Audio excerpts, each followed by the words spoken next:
எல்லாருக்கும் வணக்கம். தம்பி பிரசாந்த் பாண்டியராஜுடைய இயக்கத்தில் மாமன் படத்தோட ப்ரெஸ் ஷோ முடிஞ்சு உங்களை சந்திக்கிறோம். இந்த தருணம் எப்படி நீங்கள் படம் பார்த்துருப்பீங்க.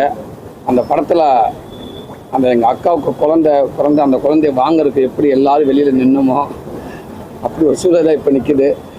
அந்த மாதிரி தான் வெளியில் நின்றா நீங்கள் உள்ளேருந்து வர்றப்ப உங்கள்கிட்ட என்ன ஒரு பதில் வருது அப்படின்னு என்ன நினச்சி இந்த படத்தை இயக்குனர் எடுத்தாரோ, என்ன நினச்சி இந்த படத்தை இந்த கதையை நான் பண்ண நினச்சோனோ அத்தனோட உழைப்பும் எல்லாமே பதில் பிரசுக்காரங்க உங்கள்கிட்ட வந்துருச்சு. இந்த படம் மிகப்பெரிய ஒரு வெற்றி படம் அப்படின்னு எல்லாத்தையும் அழுக வச்சிருச்சு. நிறையா பேர் ஒரே ஒரு வார்த்தை அக்கான்னு சொல்லு தம்பி, என்னை அக்கான்னு சொல்லுன்னு சொல்லிட்டு போனாங்க. ஒரு படைப்புக்கு இதை விட வேறு எதுவுமே இல்லைன்னு நினைக்கிறேன். நான் அவ்வளோ பேர் எனக்கு எங்கள் அக்கா ஞாபகம் வருது, எனக்கு எங்கள் மாமா ஞாபகம் வருது.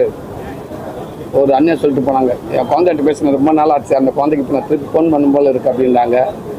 இதுதான் இந்த படத்தோட வெற்றியாக இருக்குன்னு நான் நினைக்கிறேன். இந்த படம் உங்ககிட்ட ஃபஸ்ட்டு மெயின் அதுதான். உங்ககிட்ட ஒரு நல்ல படமாக நல்ல படைப்பாக இந்த படம் வந்துருச்சு நான் நம்புகிறேன். நீங்கள் எல்லோரும் சொன்னதை வச்சு உங்கள் முன்னாடி தான் சொல்கிறேன். இதுக்கப்புறமே இதை மக்கள் மற்றும் கரெக்டாக இதை கொண்டு போய் இதே மாதிரி ஒரு ரிசல்ட்டு ஆடியன்ஸுக்கு நான் வரும்னு நான் நம்புகிறேன். ரொம்ப ரொம்ப